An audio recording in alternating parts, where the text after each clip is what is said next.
zaman semula, membuka cerita hujan panas sepanjang jalan.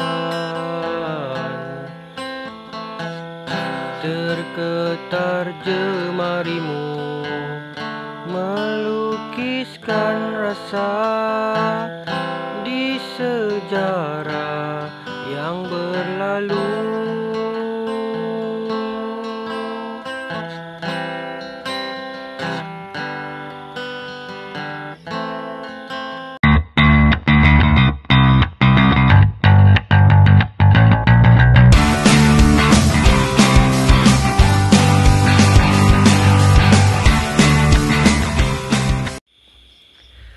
Baik, Assalamualaikum warahmatullahi ta'ala wabarakatuh.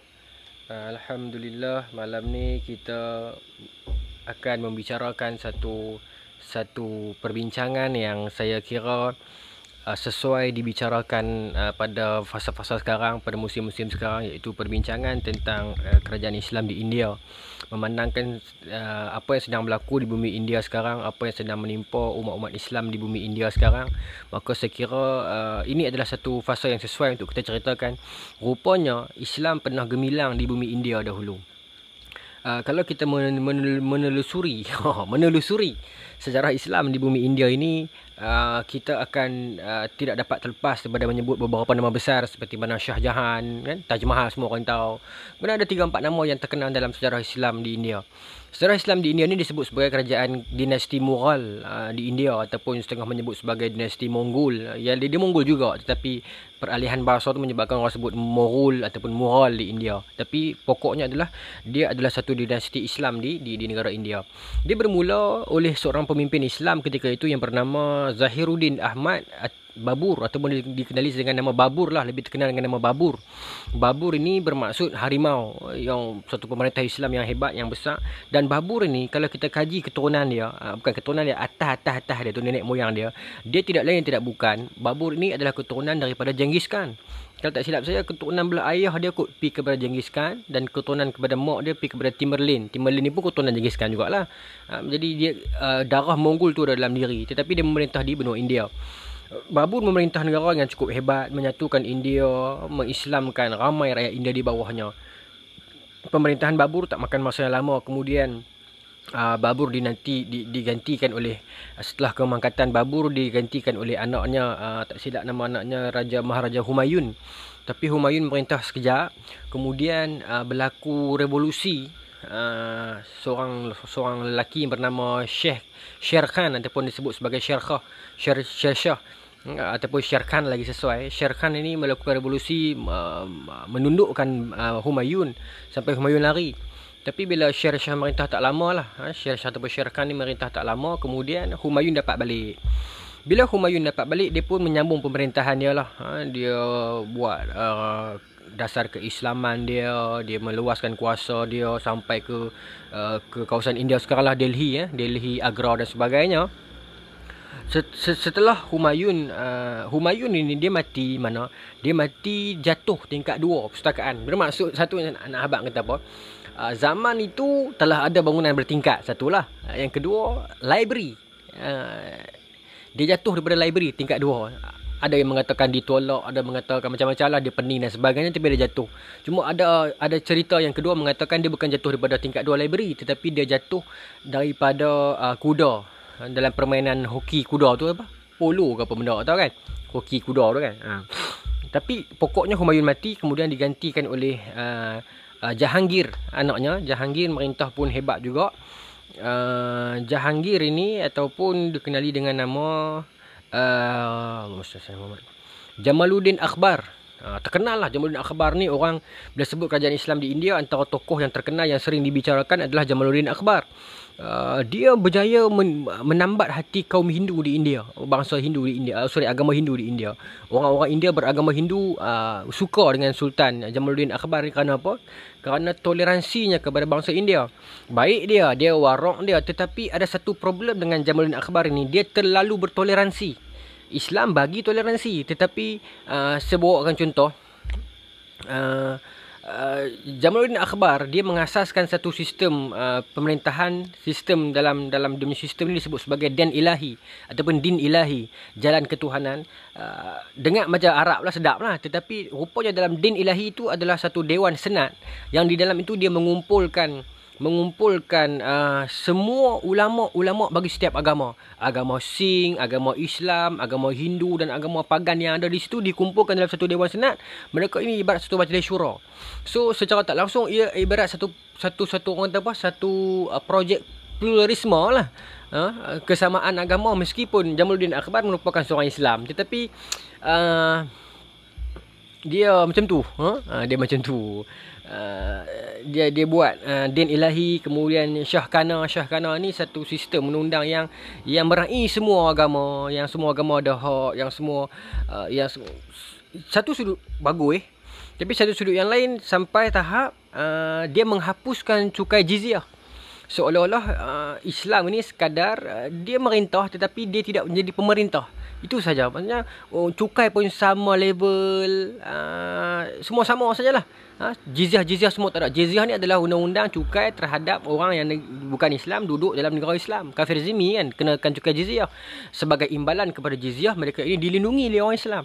Katalah orang bukan Islam dalam negara Islam diperangi oleh negara orang lain, adalah menjadi kewajipan pemerintah Islam itu untuk melindungi rakyat dia yang bukan Islam. Itu konsep jizyah. Bukan kita ambil duit saja, tidak. Orang yang bukan Islam, dia duduk dalam negara Islam, dia membayar jizyah, dan cukai itu adalah menjadi tanggungjawab pemerintah, bukan hanya untuk ambil, dia kena wajib protect dia punya rakyat meskipun bukan Islam. So kalau lah diserang oleh negara orang lain, okey, maka dia kena jaga rakyat dia. Sebab tu jizyah bukan dikutip saja, bukan. Dia kena ada kesetujuan itu. Baru dapat ayat tu. Itu. Kemudian selepas pada dia ni ada satu Jahangir tak silap. Tapi selepas pada tu mai satu orang tokoh lagi nama Shah Jahan. Ni terkenal lah dalam sejarah India. Shah Jahan ni siapa tak kenal kan? Taj Mahal pun memerintah India dengan baik, kaya, meluahkan kuasa.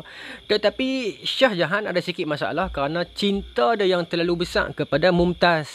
Isteri dia tu Mumtaz, Mumtaz Mahal. Mumtaz Mahal ni dia orang Parsi, bini dia ni. Bila dia mai berhijrah ke India ni, dia bini orang. Shah Jahan tengok berkenan, tapi tak boleh lah kacau bini orang. Maka dia berdoa, ada kata dia berdoa lah, ada kata dia sangat berharap dapat memberistrikan Mumtaz ni. Maksud tu Mumtaz ni umur baru 21 tahun, baru boleh mengundi. Kuasa Allah, ni cerita dalam cerita, dalam hikayat India mengatakan suami Mumtaz mati. Dia doa sungguh-sungguh dapatlah jodoh dia, mati suami Mumtaz, dan selepas tamat iddah dia kahwin. Mumtaz ni harus diingat dia orang Parsi. Bila nikah dengan Mumtaz Mahal ni, Mumtaz ni, dia sangat sayangkan Mumtaz ni sampai tahap dia tak boleh tinggalkan Mumtaz ni. Even dia pergi perang, dia akan bawa Mumtaz. Dia pergi mengembara ataupun dia pergi melawat tanah-tanah jajahan, dia akan bawa Mumtaz ni. Dan setiap kali misi peperangan, bila dia bawa Mumtaz, akan menang. Maka kasih dan sayang dia terhadap Mumtaz ni begitu besar. Bagi dia Mumtaz lah sumber kekuatan dia, sumber kuasa dia, sumber cinta dia, sumber semualah. Terlalu sayang ke Mumtaz. Anak dia pun ramai tuan-tuan, tak silap saya 14 orang kalau tak silap. Ya. Sampailah peristiwa Mumtaz jatuh sakit. Bila Mumtaz jatuh sakit, Mumtaz ketika mana dia gering, dia letakkan 4 janji kepada suami dia Shah Jahan ini. Abang kena tunaikan 4 janji ni sebelum cik mati. Ataupun selepas cik mati lah. Apa benda? Yang pertama, lepas cik mati jangan menikah lain. Ini semua perempuan makan cakap macam ni lah. Jangan menikah lain, tak bagi. Yang kedua, dia kata kat suami dia, kepada Shah Jahan, abang kena jaga anak-anak kita elok-elok. Ini yang kedua. Yang ketiga, ataupun ada orang kata yang ketiga ni adalah yang pertama, tak apalah, bilangan je kan. Adalah abang kena bina kat cik satu taj, satu binaan, satu istana, lambang cinta kena bina. No? Itu yang ketiganya. Dan yang keempat, saya tak ingat. Bina istana, jangan menikah orang lain, jaga anak elok. Nombor 4 ni ketiga, tak apalah. Tapi itu antara poin dia. Jaga anak, jangan menikah lain, bina taj untuk dia. Yang keempat ataupun saya ada tambah lah. Tapi tak apalah, tuan-tuan cari sendirilah. Ada kata 4, ada kata 3. Tapi saya ingat saya 3 ni lah. Okey. Antara yang isteri dia bagi tahu kat dia syarat kena ni. Tak apalah. Kemudian dia pun selepas bini dia meninggal dunia, Mumtaz meninggal dunia, Dia pun membina Taj Mahal. Tapi ada yang katakan dia selepas bini dia meninggal, dia terlalu menderita, dia mental tau, kerana cinta sangat. Dia berkurung dalam bilik dia. Ada yang kata selama 8 hari. Saya jumpa dalam rujukan yang lain, dia kata 2 tahun. Oh, tak tahulah berapa lama. Tapi bila dia keluar tu, dia nak tunaikan hasrat bini dia yang utama itu, iaitu nak bina Taj untuk isteri dia. Maka dikatakan dalam rekod sejarah 20,000 orang tentera. Ataupun orang tu bukan tentera apa, pekerja-pekerja yang diarahkan untuk membina Taj Mahal. Ahmad Lautri kan, Ustaz Ahmad Lautri, dia katakan Lautri nama dia, tak ingat nama secara detail ejaan dia tu, tetapi arkitek yang membinanya. Kemudian pekerja sampai 20,000 orang, dia kata sampai 40,000 orang membina. Dikatakan tempoh pembinaan itu sampai memakan masa 22 tahun untuk melengkapkan kesempurnaan dia. Di pintu gerbang ada ukiran surah Yasin. Dibina pula Taj itu bermaksud pembinaan istana di atas makam isteri dia. Itu cerita dia, Taj kan. Maka Taj Mahal ni Taj Mahal lah, nama dia kan Mumtaz Mahal. Maka dibinalah dengan kos yang begitu banyak, telan duit rakyat, hanya kerana melunasi cinta seorang raja. Rakyat dikorbankan untuk buat semua ni. Dan satu segi saya nak beritahu, Taj Mahal, kalau orang kata lambang cinta lah. Tetapi bagi saya Taj Mahal itu lambang Islam. Nak beritahu, dia bina Taj Mahal, dia tak bina kuil. Cuma lambang Islam di bumi India. Yang kedua, Taj Mahal ini lambang kerajaan Islam India kaya. Sebab tu dia boleh buat sampai besar tu. Yang ketiga, kerajaan Islam di India ini adalah kerajaan Islam yang besar. Sebab batu-batu yang diambil itu, pembinaan yang diambil itu, idea yang diambil untuk buat binaan itu, arkitektur dia, produk dia, bahan dia itu diambil daripada Parsi, daripada Tibet, daripada China, daripada Afghanistan, daripada segala negara-negara keliling ini. Bermaksud luahnya tanah jajahan dia ambil kutip semua unsur seni ini dan bina Taj Mahal 22 tahun. Bermaksud melambangkan kerajaan Islam India yang kaya. Ini sudut positif lah, yang kaya dan luah. Taj Mahal itu sendiri melambangkan betapa luahnya jajahan India, Islam India. Bagi saya itu di sudut positifnya. Di sudut negatifnya membazir lah, tapi di sudut positifnya alhamdulillah dia melambangkan kekayaan itu. Sebab semua unsur-unsur seni yang dimasukkan dalam Taj Mahal itu, ini adalah di bawah tanah jajahan kami. Bila orang kaji marmar, dia main daripada Iran lah, dia punya teknik binaan dia semua ni main daripada Tibet lah, main daripada segala Sri Lanka lah. Bermaksud itu tanah jajahan ketika itu, dikatakan. Tetapi memang dalam rekod, bahkan dalam rekod Islam ataupun rekod Barat, memang menyebut kerajaan Islam India memang pernah seluah itu. Zaman siapa? Zaman anak dia. Ini poin paling besar malam ni, iaitu Aurangzeb, Jahangir Aurangzeb, ataupun ataupun nama dia Muhyiddin Ahmad Aurangzeb, ataupun disebut sebagai Muhyiddin Ahmad Aurangzeb Alamgir ataupun Alamgir. Dia dikatakan ada dua pendapat. Satu pendapat kata dia naik tahta setelah ayah dia wafat. Pendapat kedua mengatakan tidak, masa ayah dia duduk gila mabuk, teringat isteri sampai tak boleh merintah, dia menggulingkan ayah dia. Dia bunuh adik-beradik dia. Abang dia ni dibunuh dan dia menggantikan ayah dia, dan dia penjarakan ayah dia. Sebab apa? Sebab yang pertama, menurut kajian, dia penjarakan ataupun dihukum ayah dia, dia gulingkan ayah dia kerana ayah dia buat benda bid'ah. Ini bagi dia. Sebab bagi dia dalam Islam dilarang membina binaan atas makam. Ini bagi dia. Kemudian memang tak boleh. Tapi bagi dia tak boleh. Maka bagi dia apa yang ayah dia buat ni bid'ah, dan apa yang ayah dia buat ni membazir duit rakyat, maka ayah dia perlu dihukum. Dan abang-abang dia ni yang sibuk berfoya dengan perempuan dan sebagainya, maka dia bunuh. Ini Aurangzeb, satu orang raja yang tegas lah. Nampak dia naik dengan kezaliman, tetapi bila dia naik, apa yang Aurangzeb buat? Pertama yang Aurangzeb buat adalah dia menghapuskan din ilahi ataupun syahkana yang Tok Wan moyang dia buat dulu tu, Jamaluddin Akhbar itu, iaitu jalan-jalan pluralisme, kesamarataan agama. Buang. Islam udkhulu fi silmi kafah, masuk Islam secara menyeluruh. Dia adakan balik syariat Islam. Kemudian Hindu yang duduk di negara India tidak dizalimi, seperti mana orang India buat dekat orang Islam di India sekarang. Dia tak buat macam tu. Hidup macam biasa, aman damai, kena bayar jizyah dan dia lindungi. Maknanya dia tak hukum, dia tak bunuh dan sebagainya. Cuma nak bagi sama level macam Tok Wan aku buat dulu tu, sorry lah. Kalau you nak sama level, you masuk Islam. Kalau you tak mau masuk Islam, you bayar jizyah. Ini Aurangzeb. Dia buat balik dasar seperti mana yang dibuat oleh raja-raja Islam dulu. Okay. Kemudian yang ketiganya, apa yang Aurangzeb buat? Dia mengembalikan balik kalender Qamariyah. Kalender kerajaan Islam zaman Aurangzeb, kerajaan Islam India zaman Aurangzeb memakai kalender Hijrah. Ini menarik. Okay, dia pakai kalender Hijrah. Sebelum tu dia pakai kalender lain lah, ataupun tak pakai, saya tak tahu. Tapi disebut dalam biografi dia, dia lah mengasaskan semula kalender Hijrah dalam tamadun kerajaan Islam di India. So, besar jasa dia. Kaya, kerajaan dia paling luas selepas, kerajaan dia sangat luas. Lebih daripada Tok Wan dia, Akbar itu. Okay, sangat luas kerajaan dia. Sampai Bangladesh masuk bawah dia, Sri Lanka masuk bawah dia, Tibet masuk bawah dia, sebahagian daripada tanah Sind, China pun masuk bawah dia, Kabul di mana? Afghanistan masuk bawah dia, Pakistan, Kashmir masuk bawah dia. Luahnya. Dulu di belah Pakistan itu bukan Islam. Satu kawasan, bukan semua lah. India pula Islam. Sekarang sekali nampak Tuhan buat. Okay. Tapi tak apa. Masuk bawah dia, dan dialah yang menyebarkan Islam di sana, nampak? Mendapat pengaruh Pakistan, sebahagian Pakistan itu mendapat pengaruh Islam daripada India. Tapi hari ini terkalih. Ya? Lihat bagaimana Allah Ta'ala menaik dan menurunkan sesuatu bangsa. Macam mana berlaku kan? Baik. Maka tuan-tuan, dia merintah. Kaya dia, hebat dia. Tetapi sisi baik Aurangzeb ini, dia satu orang yang warak, berani, gagah, warrior. Tetapi dia warak. Dia dengar ayat Quran, dia menangis. Dia suka dengar ulama-ulama bacakan hadis, majlis hadis dia join. Dia memuliakan para ulama hadis. Kemudian apa yang Aurangzeb buat? Dia ini dikatakan dalam biografinya, Aurangzeb tak pernah duduk atas takhta dia. Sebab terlalu sibuk meluahkan kuasa, ambil tahta rakyat. Kemudian dia menghapuskan cukai untuk orang Islam, rakyat Islam lah. Sebab, tak aci ya. Orang bukan Islam bayar jizyah, Islam tak bayar apa? No, Islam bayar zakat. So, dia nak membuktikan dekat kita, dekat dunia bahawasanya, without any tax, tanpa sebarang cukai buatan manusia, aku boleh perintah negara menjadi kaya. Orang Islam juga kena bayar zakat, orang bukan Islam juga kena bayar jizyah. Dengan itu sahaja pun, termasuk dengan wakaf dan infak, dia boleh memerintah negara. Dan negara dia kaya. Ini dia buktikan. There is no need for another tax. Tak boleh. You bayar jizyah, you bayar zakat, ada sedekah, ada infak, ada wakaf.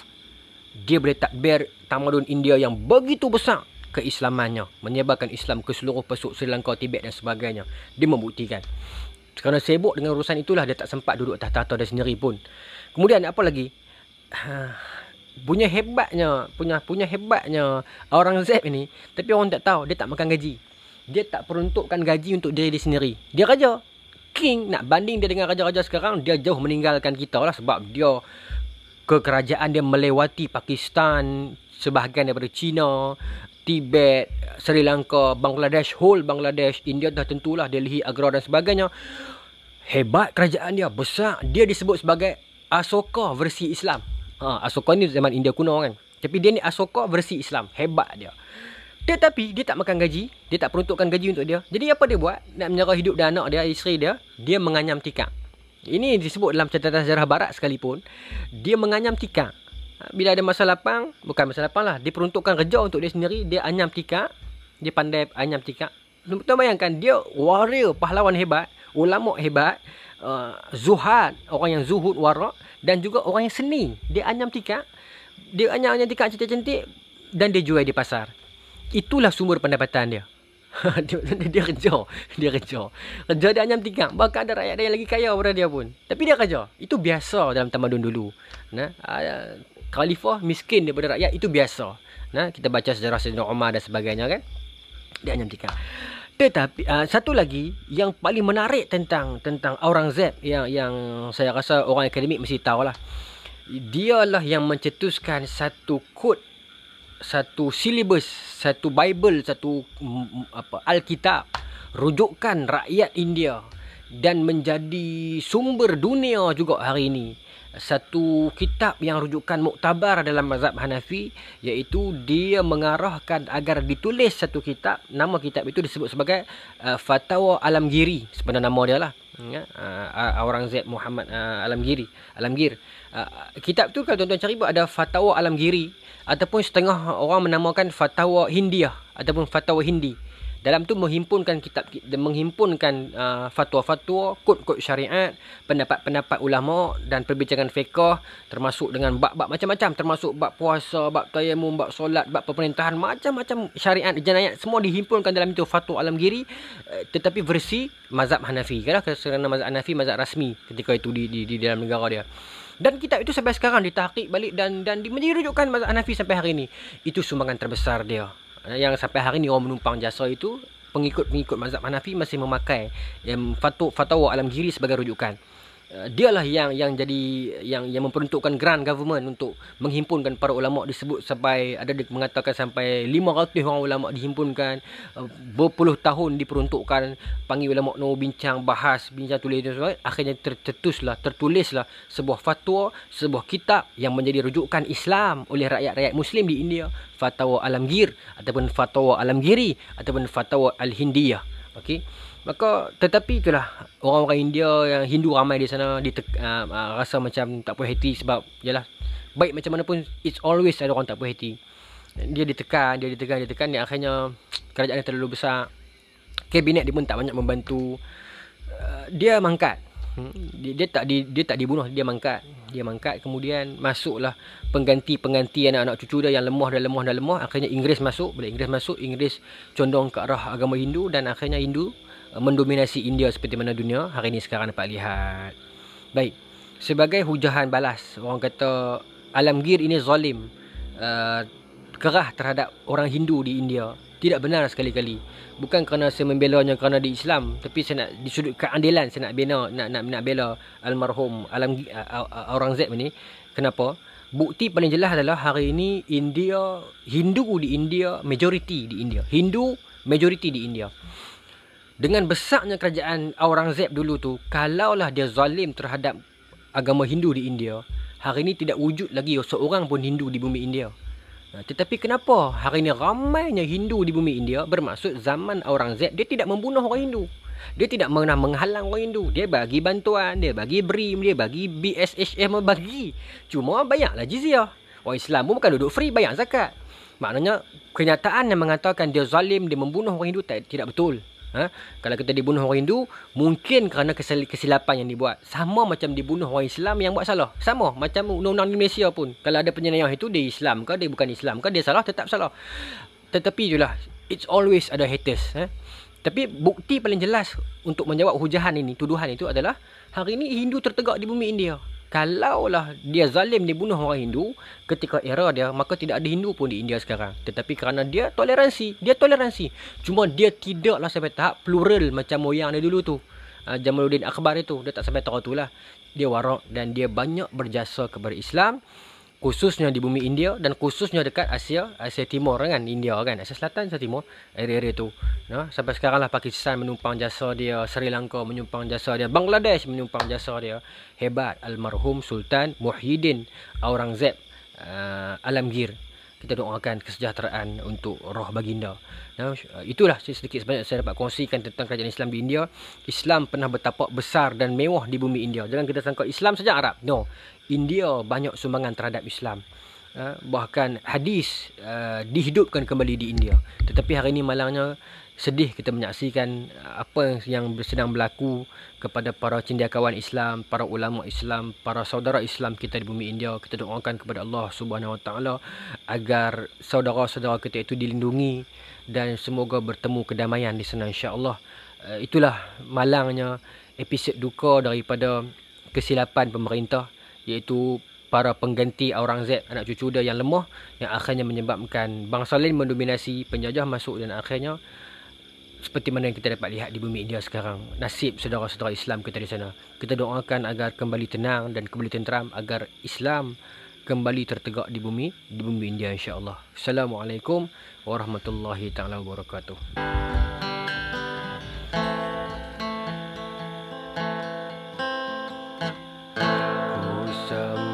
Tanganmu di lembayung senja,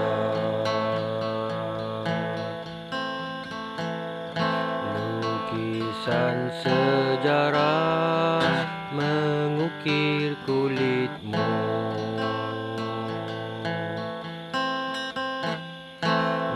Mungkinkah terlewat pertemuan kali ini, setelah terpisah di pintu realiti.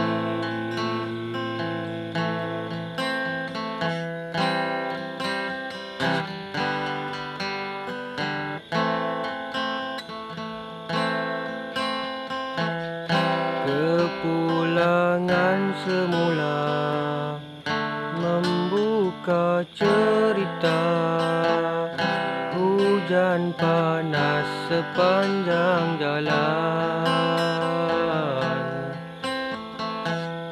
terketar jemarimu melukiskan rasa di sejarah yang berlalu.